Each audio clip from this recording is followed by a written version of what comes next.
सामाजिक साथियों नमस्कार। न्यूज डायरी अपडेट चैनल में आपका स्वागत है। मैं हूं राकेश त्रिपाठी। आजकल सोशल मीडिया पर बीते 2-3 दिनों से काकरोच जनता पार्टी चर्चा में है। देश के मुख्य न्यायाधीश सूर्यकांत की एक टिप्पणी के बाद शुरू हुआ बवाल भी पूरे हफ्ते चर्चा में रहा। सोशल मीडिया पर इसे लेकर बात इतनी बढ़ी कि सियासी दल भी इसमें शामिल हो गए। इस हफ्ते खबरों के खिलाड़ी में इसी पर चर्चा हुई। जगह जगह मीडिया में लोग मुखातिब हुए और अपना अपना विचार व्यक्त किए।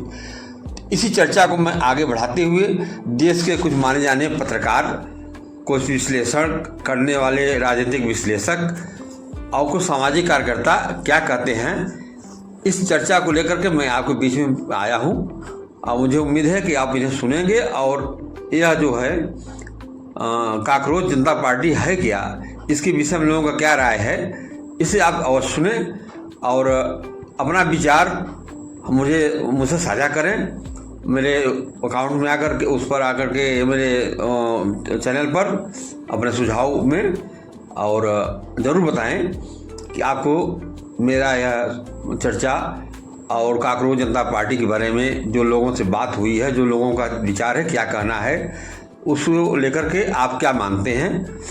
तो चर्चा के लिए इसमें हमने कई लोगों को शामिल किया, उनके विचार आपको ले आ रहे हैं। आज की महत्वपूर्ण खबर है यह।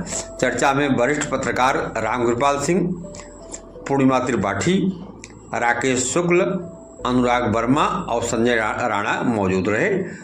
उनकी बात को मैं आपके सामने प्रस्तुत कर रहा हूँ। थोड़ा थोड़ा उन लोगों की बातें सारांश में आपके सामने प्रस्तुत कर रहा हूँ, आप देखें। अब जैसे मान लीजिए चर्चा में शामिल होते हुए अनुराग वर्मा ने कहा कि हमारा देश 140 करोड़ से ज़्यादा लोगों का देश है। ये एक ऐसी घटना है जो बस हो गई तो हम आप एनालाइज कर रहे हैं कि ये कैसे हो गई। हिंदुस्तान में हर चीज़ में राजनीति होती है। इस मामले में पक्ष विपक्ष के अलावा बहुत बड़ा वर्ग है जो दोनों से नाराज है। उसे एक आवाज़ सी मिल गई। हालांकि इसके साजिश वाले एंगल से भी इनकार नहीं किया जा सकता है। उनका कहना है कि काकरोच जनता पार्टी एक साजिश भी हो सकती है, इससे इनकार नहीं किया जा सकता। अब आपको बता दें कि आगे पत्रकार हैं वरिष्ठ पत्रकार राकेश शुक्ल। उन्होंने कहा कि दुनिया में सोशल मीडिया ने अपनी ताकत का एहसास पहले भी कराया है। 3 देश ऐसे हैं जहां इसकी वजह से सत्ता तक बदल गई। काकरोच जनता पार्टी की बात जहां तक है तो जो चेहरा इसके पीछे है वो पहले से ही सियासत के पोस्टर पर चिपका रहा है, वो चेहरा चिपके रहे हैं। अब उनका इशारा किधर है आप समझ रहे होंगे और कमेंट बॉक्स में मुझे बताइएगा। इसके ताकतवर रूप में खड़े होने के पीछे ये सबसे बड़ी दिक्कत है।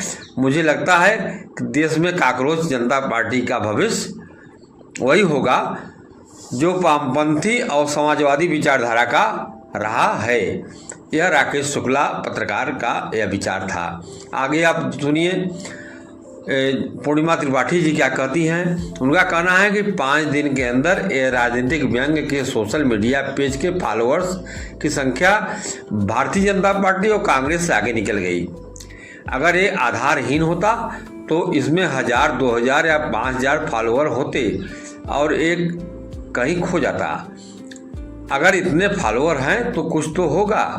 अचानक युवाओं के लिए एक आउटलेट सा बन गया है। सरकार की तरफ से इसे हैंडल बैन करना क्या दिखाता है। उनका कहना है कि सरकार इस पर बैन कर रही है तो आपको क्या दिखाता है, क्यों सरकार पर घबरा रही है। यह विचार था पूर्णिमा त्रिपाठी का। आगे सुनिए संजय राणा जी ने क्या कहते हैं। संजय राणा जी का कहना है कि मेंटल एक्टिविस्ट आदमी कभी बेरोजगार नहीं हो सकता है। नेपाल में भ्रष्टाचार और परिवारवाद के खिलाफ बदलाव था, परिवारवाद के लिए बदलाव था वहाँ। इसी तरह बांग्लादेश में जो बदलाव था वो इस्लामिस्ट बदलाव था। इस तरह की कोई चीज़ भारत में अभी नहीं है। भारत में ऐसा कुछ नहीं है, न होने जा रहा है। उनका कहना है कि यह जो है काकरोच जनता पार्टी कोई बदलाव का बयान नहीं है। यह कुछ लोगों का खुराफाती दिमाग है जो कि हवा देने का काम विदेश में बैठे लोग कर रहे हैं। अब आगे सुनिए वरिष्ठ पत्रकार रामकृपाल सिंह क्या कहते हैं। रामकृपाल सिंह जी का कहना है कि हमारे गांव में, उदाहरण दिया उन्होंने कि हमारे गांव में पहले नौटंकी होती थी, उस नौटंकी में पर्दा गिरता था, कलाकार कम होते थे तो वही अलग अलग रोल करते थे पर्दे के पीछे से आकर। जब तक वो बदलाव होता था तब तक जोकर आता था।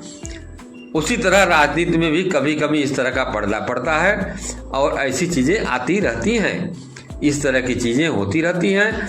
मैं इसको लेकर के ज़्यादा नहीं मानता हूँ। उनका कहना है कि मैं इसे लेकर के ज़्यादा नहीं मानता हूँ। वैसे जहाँ तक मेरा विचार है, आपसे बता दूँ कि काकरोच जनता पार्टी के ऑनलाइन आंदोलन का मैं न तो समर्थन करता हूँ न तो विरोध करता हूँ। मैं इसे अपने नज़रिए से देख रहा हूँ। खुद को इस आंदोलन का काकरोच बता सकता हूँ, क्योंकि सरकार से, लेकिन मेरी सरकार से अपील है कि वह युवाओं के डिजिटल अभिव्यक्ति को दबाने के बजाय उनकी चिंताओं पर ध्यान दे और उनसे बात करे। यह मेरा अपना विचार है। मैं न्यूज़ डायरी अपडेट चैनल के माध्यम से राकेश त्रिपाठी आपके सामने अपना विचार व्यक्त करते हुए मैं कह रहा हूँ कि यह ऑनलाइन अभियान व्यंग और काकरोच के प्रतीक का उपयोग करता है। यह आंदोलन बेरोजगारी, पेपर लीक और सार्वजनिक जवाबदेही जैसे मुद्दों पर आधारित है। इस अभियान के संस्थापकों का दावा है कि उनके सोशल मीडिया अकाउंट बंद किए जा रहे हैं और उन्हें हैक करने की कोशिश की जा रही है। तो यह बातें सरकार के लिए चिंता की हो सकती हैं, लेकिन सरकार को जो 3 बातें सामने आई हैं, पेपर लीक का, बार बार पेपर लीक हो जा रहा है, आखिर ऐसा कौन सी खामियां हैं, क्यों पेपर लीक हो जा रहा है, इसके जिम्मेदार शिक्षा मंत्री हैं, उनके खिलाफ एक्शन हो, सरकार तत्काल एक्शन लेना चाहिए। अपने जिम्मेदारी से अगर भागेगी सरकार तो इसमें आक्रोश भड़केगा। धर्मेंद्र प्रधान जिम्मेदारी लें और अपना पद छोड़ दें या तो उनको हटा दें प्रधानमंत्री, मेरा विचार जो है। और इसको लेकर के जो हवा आग में जो घी डालने का काम हुआ है वह CGI हमारे जो हैं सुप्रीम कोर्ट के मुख्य जज श्रीमान सूर्यकांत जी ने कुछ ऐसी टिप्पणी कर दिया था जिसकी वजह से आग में घी डालने का काम कर दिया। तो मेरा यही कहना है कि सरकार को सोशल मीडिया अकाउंट बंद करने के बजाय उन्हें हैक करने की कोशिश नहीं करनी चाहिए। उन्हें तत्काल शिक्षा मंत्री को पद से बदल देना चाहिए और जिम्मेदार, उसका जांच तो हला चल रहा है, CBI जांच चल रही है, वो लोग गिरफ्तार भी हो रहे हैं, लेकिन आगे इस तरह का मामला न आए इसलिए अभी से कदम फूंक कर रखें, नहीं तो आने वाले समय में कोई भी चीज़ मुश्किल नहीं है। देश के युवा अभी तक तो संतोष कर रहे हैं और विश्वास भी कर रहे हैं भारत प्रधानमंत्री पर, भारत के गृह मंत्री पर उनका विश्वास है, लेकिन जिस दिन विश्वास का डोर टूटा उस दिन स्थिति बिगड़ सकती है। मेरा अपना विचार है, तो मैं यही चाहूँगा कि इसको बहुत ही अच्छे नज़रिए से देखने की ज़रूरत है।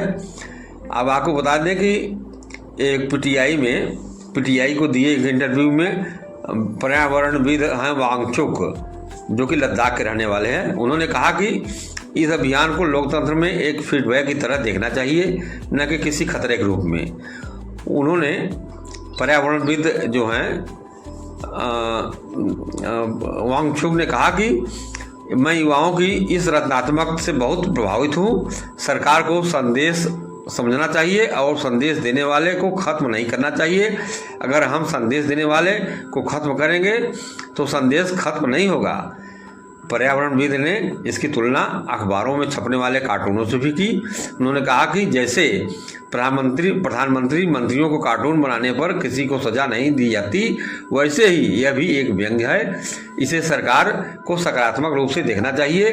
उन्होंने युवाओं की तारीफ करते हुए कहा कि भारत के युवाओं को ने विरोध के लिए हिंसा या पत्थर के बजाय डिजिटल रचनात्मकता को चुना है। यह चीज़ें भारत को विश्वगुरु बनाती हैं। उनका यही कहना था। वांगचुक जो हैं लद्दाख के रहने वाले हैं, बहुत दिन तक जेल में थे बेचारे, जेल से निकले हैं, लेकिन उन्होंने सरकार को सुझाव दिया है कि वह इसका विरोध करने के बजाय इसको संदेश के रूप में लें। जिस तरह अखबार में कार्टून में प्रधानमंत्री का, मंत्रियों का कार्टून छापता बनाता है, तो उसके खिलाफ कोई कार्रवाई नहीं होती।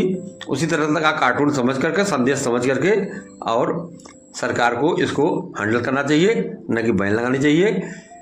यही सब चीज़ें भारत को विश्वगुरु बनाती है और यही विश्वगुरु बनाएगा। तो मेरा बताने का मतलब यही था। जो आजकल काकरोच जनता पार्टी एक अभियान चला है, इसमें कितना मिलियन लोग फॉलोअर हो गए हैं, तो इसमें सच्चाई क्या है, लोगों का विचार क्या है, आपको बताया। आपसे निवेदन है कि चैनल को लाइक करें, सब्सक्राइब करें, अपना सुझाव भी कमेंट बॉक्स में दें। नमस्कार।